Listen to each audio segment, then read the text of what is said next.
Hello, చూసారు కదా కీమా బిర్యానీ. నిజం చెప్తున్నా, అన్ని బిర్యానీలు ఒక ఎత్తు అయితే కీమా బిర్యానీ ఒక ఎత్తు. అది కూడా మనం ఇంట్లో ప్రిపేర్ చేసుకుంటే ఆ టేస్టే డిఫరెంట్. ఒక నెక్స్ట్ లెవెల్ టేస్ట్ కోసం కీమా బిర్యానీ చేసేద్దాం రండి. సో కడాయిలో, లేదు నేను కుక్కర్ తీసుకున్నా, కడాయి కాదు, కుక్కర్లో మంచిగా ఒక 2 టేబుల్ స్పూన్స్ సన్ఫ్లవర్ ఆయిల్, ఒక 2 టేబుల్ స్పూన్స్ ఆవు నెయ్యి వేసుకున్నాను. మీరు చూసిన బిర్యానీ మసాలాలు అన్నీ వేసుకున్నాను. దీంట్లో యాడెడ్ టేస్ట్ ఏంటంటే జీడిపప్పులు. ఖచ్చితంగా జీడిపప్పులు వేయండి కీమా బిర్యానీ చేసినప్పుడు, వాటి టేస్ట్ చాలా సుపీరియర్గా ఉంటుంది. ఓకేనా. దాంతోపాటు ఆనియన్స్, రెగ్యులర్గా ఆనియన్స్ వేస్తాము, నేను కొన్ని ఆనియన్స్ని డీప్ ఫ్రై కూడా చేసి పక్కన పెట్టేశాను అనమాట.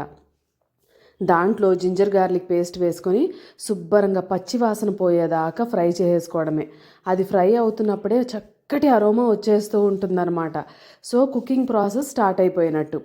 దాంట్లో కొంచెం పచ్చిమిర్చి, ఇంకా కొత్తిమీర, పుదీనా యాడ్ చేసేసామంటే ఇక బిర్యానీ ఫ్లేవర్ ఇల్లంతా స్ప్రెడ్ అయిపోతూ ఉంటుంది. సూపర్గా ఉంటుంది. ఓకేనా. ఇందులో నెక్స్ట్ కమింగ్ ఇంగ్రీడియంటే మాస్టర్ ఇంగ్రీడియంట్. అదేంటంటే కడిగి పెట్టుకున్న కీమా, మటన్ కీమా. నేనైతే 1/2 కేజీ తీసుకున్నాను. ఆ 1/2 కేజీకి 1/2 కేజీ రైస్ వేసుకోవచ్చు, బట్ నేను 3/4 కిలో వరకు రైస్ వేసుకున్నాను. ఓకేనా. దాంతోపాటే ముక్కలు కూడా వేశాను, నేను కొన్ని మటన్ పీసెస్ కూడా యాడ్ చేసుకున్నాను అనమాట. అవి కూడా సూపర్గా ఉంటాయి. మటన్ బిర్యానీ ఎంజాయ్ చేస్తున్నట్ట, కీమా బిర్యానీ ఎంజాయ్ చేస్తున్నట్ట మనకే తెలియదు అనమాట, అంత బాగుంటుంది. దాంట్లో చూసారు కదా మసాలాలు, గరం మసాలా, దాంతోపాటు ధనియా జీరా పౌడర్, కారం, ఇవన్నీ వేసి శుభ్రంగా ఒక 4 విజిల్స్కి దీన్ని సాఫ్ట్గా అయ్యేంత వరకు కుక్ చేసాను అనమాట. సాఫ్ట్గా అవ్వాలి అనేది ఏంటంటే మటన్ క్వాలిటీని బట్టి, మటన్ టెండర్నెస్ని బట్టి కూడా ఉంటుంది. చూసుకోండి ఒక్కసారి. మరీ టెండర్ మీట్ అయితే ఒక 3 విజిల్స్ వరకే సరిపోతుంది. తర్వాత ఆ కుక్కర్ విజిల్ అయ్యేటప్పటికి రైస్ కుక్ చేసుకున్నాను. రైస్ 90% వరకు కుక్ చేశాను. దీనికోసం నేను చెప్పాను కదా ముందే 3/4 కిలో వరకు రైస్ తీసుకున్నాను.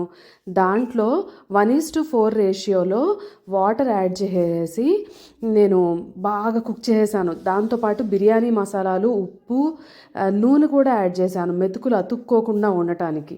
90% కుక్ అయింది. చక్కగా ఇట్లా మనం వేళ్ల మధ్యలో పెట్టుకుంటే సాఫ్ట్గా అయిపోయింది అనుకోండి, సరిపోతుంది. చిన్న పలుకున్నా చాలు.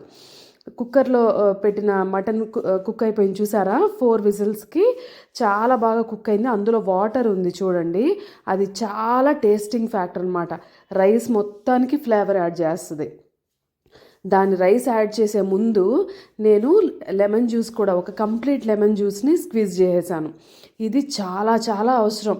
ఓకేనా. అది లేకపోతే కర్డ్ అన్నా యాడ్ చేయండి, ఆ ఫ్లేవర్ని రైస్లోకి దాంట్లోకి మంచిగా ఇంకేలాగా చేస్తుంది అనమాట. సో దాని మీద 3 లేయర్స్గా నేను రైస్, దాంతోపాటు ఫ్రై చేసుకున్న ఆనియన్స్తో పాటు కొత్తిమీర, ఇంకా పుదీనా, ఇవి చక్కగా వేసేసాను అనమాట.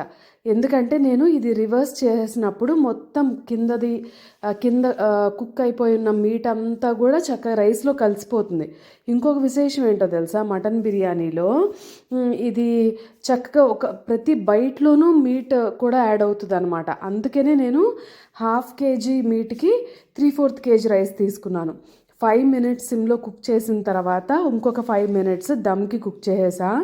కరెక్ట్గా కుక్ అయింది. ఇంతకన్నా మీరు టైం కూడా ఎక్కువ తక్కువ చేయక్కర్లేదు. చూసారు కదా, కడాయికి ఏమీ అంటుకోకుండా శుభ్రంగా అలా మీట్ కుక్ అయిపోయి వచ్చేసింది.